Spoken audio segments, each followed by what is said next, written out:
మున్నికేం కాదు. నువ్వు మున్ని మీద చూపిస్తున్న ప్రేమను చూశాకైనా ఆ భగవంతుడి మనసు కరిగే. ఆ భగవంతుడే మున్నికి అండగా ఉంటాడు. మున్ని ఆ ఇంట్లో ఉండకూడదు. ఆ హరి తెలుసుకోలేని చోట మున్నిని చాలా జాగ్రత్తగా దాయాలి. అలాంటి చోటు ఎక్కడుందన్నా? అంత జాగ్రత్తగా మున్నిని ఎవరు చూసుకుంటారు? మీ అమ్మ చూసుకుంటుందమ్మా. ఎందుకు బోనా, నేనంటే నీకంత పిచ్చి ప్రేమ. నాకేదో అయిపోతుందని ఎందుకలా భయపడిపోతావు? నాకేం కాదు బోనా, నీ తాళి చాలా గట్టిది. అబ్బో, మీ ఆవిడ చాలా గట్టి పిండంలా ఉందయో. నేను ఇవ్వకపోయినా ఎక్కడో దగ్గర 10,000 రూపాయలు సంపాదించి హాస్పిటల్లో గడిందన్నమాట. అది కూడా నీకు తెలియకుండా. అసలు ఇంతవరకు నా దగ్గర ఏ విషయాన్ని దాచని బోనా, ఈ విషయం మాత్రం ఎందుకు దాచింది? అసలు ఆ డబ్బు ఎక్కడి నుంచి తెచ్చినట్టు?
నాకెందుకో భయంగా ఉంది అంకల్. నా పాప ఏదో ప్రమాదంలో ఉందని నా మనసు శంకిస్తోంది. ఏదో చిన్న పిడకలొస్తే దానికెందుకంత భయపడతావు వినాష్? వట్టి కలే కదా అని కొట్టిపారేకండి అంకల్. నాకు నోట్లోంచి రక్తం రావటం, ఉన్నట్టుండి కళ్ళు తిరిగి పడిపోవటం కరెక్టా కాదా?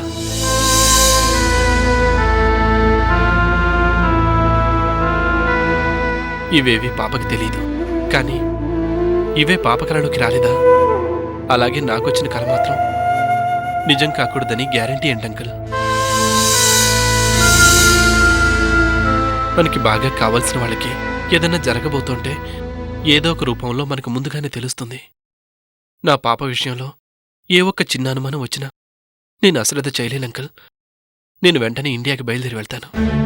నీ ఆవేదన నాకు అర్థమైంది అవినాష్, కానీ ఈ పరిస్థితుల్లో నిన్ను ఇండియా పంపించడానికి నా మనసు అంగీకరించడం లేదు. నువ్వెక్కడే ఉంటే నిన్ను కొన్ని రోజులు ఎక్కువ బ్రతికించగలన నమ్మకం నాకుంది. నా మాట విన్న అవినాష్. చచ్చిపోవటం గ్యారంటీ అయినప్పుడు అది 4 రోజుల ముందైతే ఏంటి, తర్వాతైతే ఏంటంకల్? ఇక్కడికి నేను వచ్చిందే ప్రశాంతంగా చావటానికి. నా పాపకి అక్కడ ఏమవుతుందోనని చచ్చేంత వరకు టెన్షన్తో నేను బతకలేనంకల్. వెంటనే నా పాపని చూడాలంకల్. సరే, నీకు వెళ్ళక తప్పదు అనిపిస్తే అలాగే వెళ్ళు. కాకపోతే వెళ్లే ముందు ఇంకోసారి టెస్టులన్నీ చేపిద్దాం.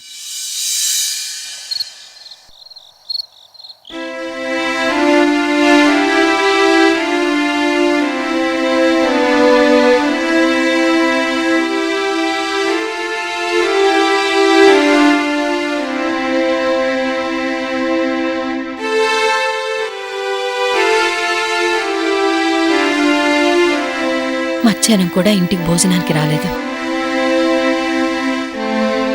2 రోజులాగి పూర్తిగా నయమైన తర్వాత వెళ్ళండి అంటే నా మాట వింటేనా? ఎక్కడున్నారో ఏమో, ఇంత రాత్రైనా ఇంకా ఇంటికి రాలేదు.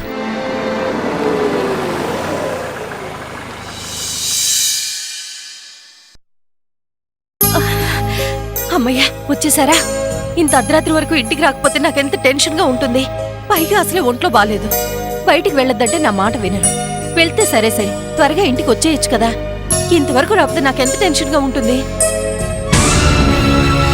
అదేంటండి, నేను మాట్లాడుతుంటే వెళ్ళిపోతారే? సరే, మీరు త్వరగా బట్టలు మార్చుకుని వచ్చేయండి, నేను భోజనం వడ్డిస్తాను.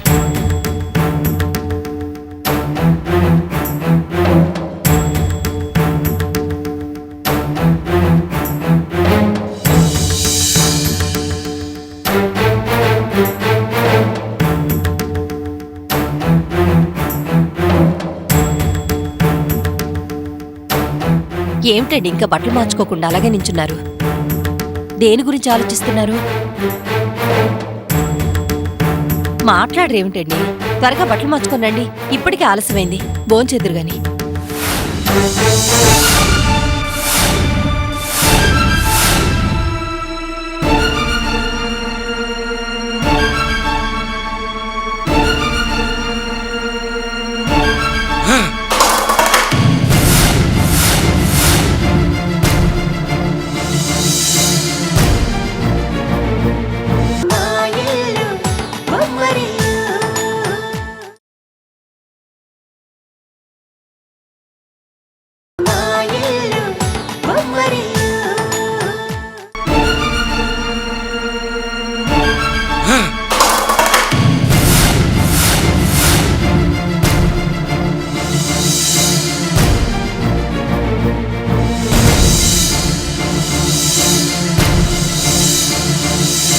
ఏ ఒక్కరోజు అన్నం తినకపోతే చచ్చిపోతారా?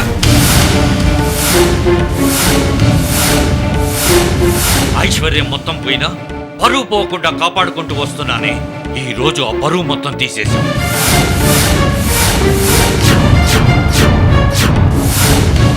పరువు పోయిన తర్వాత చస్తే ఏంటి, బ్రతికితే ఏంటి? ఏమైందండి? ఎందుకు ఇలా మాట్లాడుతున్నారు? నేనేం చేశానండి? ఏం చేశావో నీకు తెలీదు? టాక్సీ ఓనర్ దగ్గరికి డబ్బుల కోసం ఎందుకు వెళ్ళావు?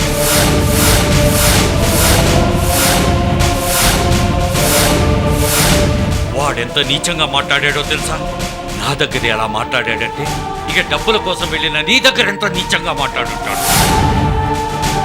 అలాంటి నికృష్టుడి దగ్గరికి వెళ్ళి నువ్వెందుకు పోవు నా చేయి చాచావు? నా వల్ల ఇప్పటికే పడరాని కష్టాలు పడ్డావు, నా కోసం ఇలా అవమానాలు కూడా భరించాలా? ఎందుకు పోను? ఎందుకు ఇలా చేసావు? ఏం చేయబట్టారండి? హాస్పిటల్లో డాక్టర్ ట్రీట్మెంట్కి 10,000 అవుతుందని అన్నారు. మిమ్మల్ని కాపాడుకోవడానికి నాకు అంతకు మించి మార్గం ఏమీ కనబడలేదండి. నేనెన్ని అవమానాలు పడ్డా పర్వాలేదండి. నాకు కావలసింది మీరు క్షేమంగా ఉండడం. మీరు క్షేమంగా ఉండటం కోసం నేను ఎన్ని అవమానాలైనా భరిస్తానండి. కట్టుకున్న భార్య అవమానాల పాలవుతున్నప్పుడు భర్త బతికున్నా చచ్చినట్టే.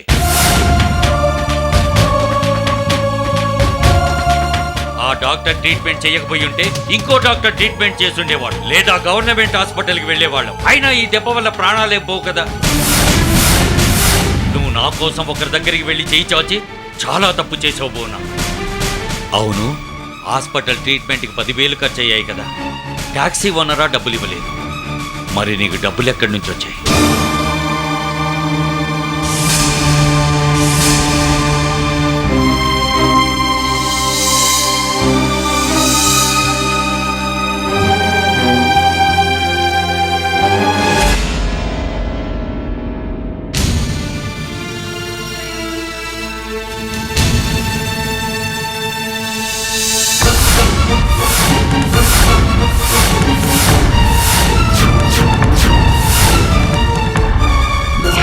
నాకేం కాదు బోనా, నీ తాళి చాలా గట్టిది.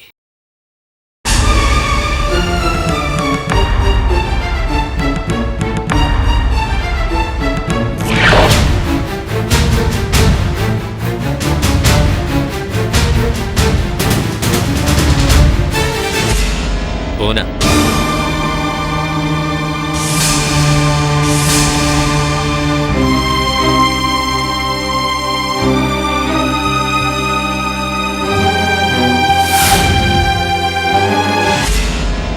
అవును, నీ మెడలో మంగళసూత్రమేది?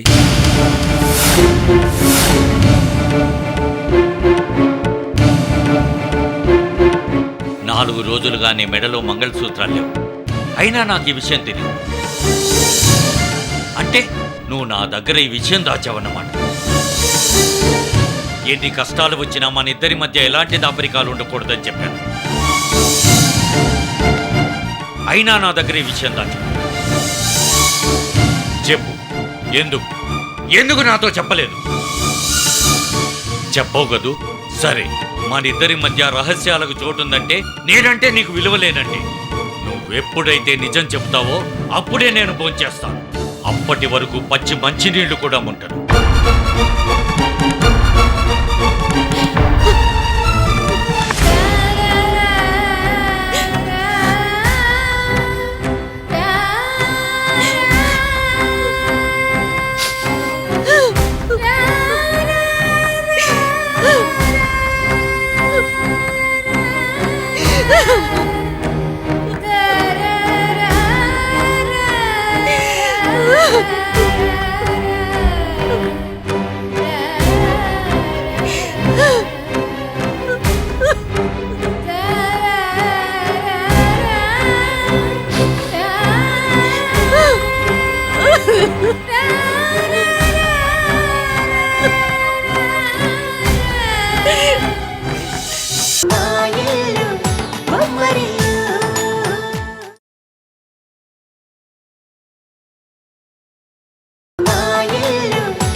ఆగండి.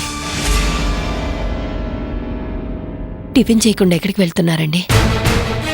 ఎక్కడికి వెళ్తే నీకేంటి? చెప్పాను కదా, నా ప్రశ్నకు జవాబు చెప్పేంత వరకు పచ్చి మంచినీళ్లు కూడా తాగనని.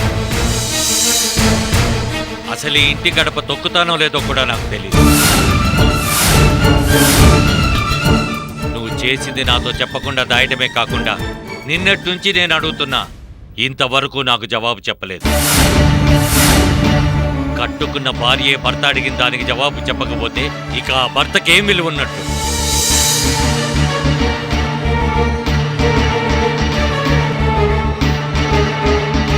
చూశావా, నేను ఇంత అడుగుతున్నా నీ నోటి నుంచి సమాధానం రావట్లేదు. సరే, నువ్వు ఎప్పుడు జవాబు చెప్తావో అప్పుడే నేను ఇంట్లో అడుగు పెడతాను. జవాబు నేను చెప్తానండి.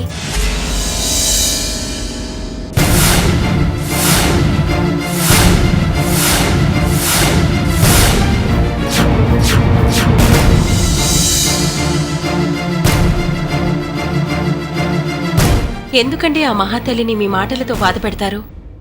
మీ హాస్పిటల్ ఖర్చుకి 10,000 రూపాయలు ఖర్చయిందని తెలుసు. మీ భార్య మెడలో మంగళసూత్రం కనిపించట్లేదని తెలుసు.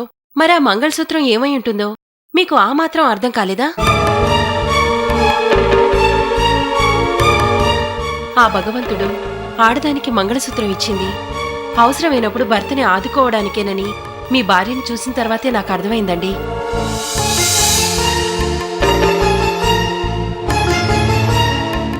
మిమ్మల్ని దక్కించుకోవాలన్న ఉద్దేశంతో వేరే దిక్కులేక మంగళసూత్రాన్ని తాకట్టు పెట్టిందే కాని మిమ్మల్ని అవమానించడానికి మాత్రం కాదు.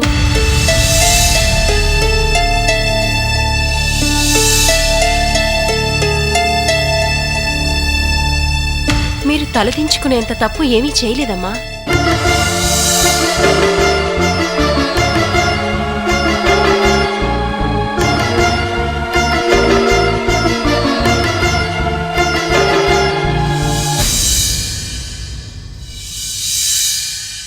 ఇవిగోనమ్మా మీరు తాకట్టు పెట్టిన మంగళసూత్రాలు.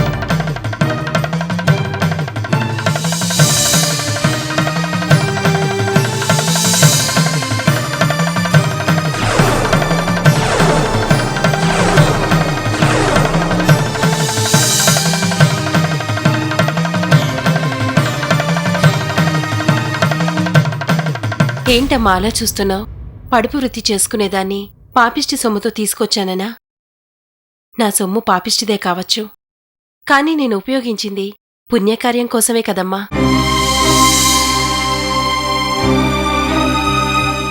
పది మందితో శరీరం పంచుకోవడం తప్పిస్తే ఏ ఒక్కరితోని జీవితం పంచుకునే అదృష్టం లేనిదాన్ని, ఈ తాళిబొట్టు కోసం తప్పించిపోతున్నదాన్ని, అందరికంటే ఎక్కువగా తాళిబొట్టు విలువేంటో తెలిసినదాన్ని. అందుకనే ఎక్కువసేపు నీకు దూరంగా ఉండకూడదని ఈ తాళిబొట్టు నీకు తీసుకొచ్చిస్తున్నానమ్మా.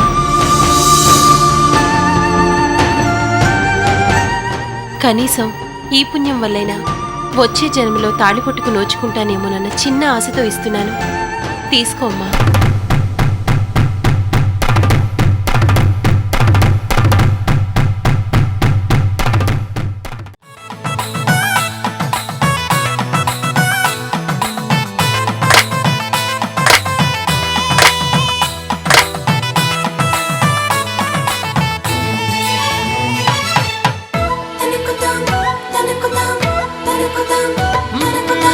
ఎక్కడిదో అల్లరి గాలి సరదాగానే వీచే చిన్నారి కిన్నెరసాని పయనాలేమో చూసి